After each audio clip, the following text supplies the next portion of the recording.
இந்த பறிச்ச பரண்டையில் ரசம் வைக்கிறது எப்படின்னு அதை கொஞ்சம் கழுவி சுத்தம் பண்ணிக்கலாம். எப்படி சுத்தம் பண்ணணும் அப்படின்னா கொஞ்சம் நாரை எடுத்துடணும்.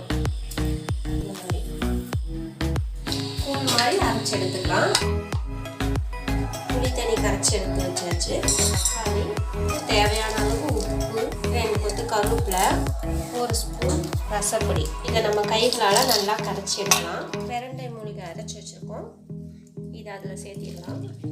உப்பு, புளி தண்ணி தேவையான அளவு ஊற்றிடலாம். அப்புறம் நம்ம தேவையான அளவு தண்ணி சேர்த்திக்கலாம். நல்லெண்ணெய் ஊற்றிக்கலாம், ஏன்னா அதில் லேசாக அரிப்பு தண்ணி இருக்கும். கடுகு சேர்த்திக்கலாம். கொஞ்சமாக உளுந்தம்பருப்பு, கொஞ்சமாக கடலைப்பருப்பு, கொஞ்சமாக வெந்தயம் எடுத்த கையில் தேய்ச்சி விட்டு போடலாம். 2 மிளகாய் போடலாம். ரசம் கொதிச்சிருச்சு.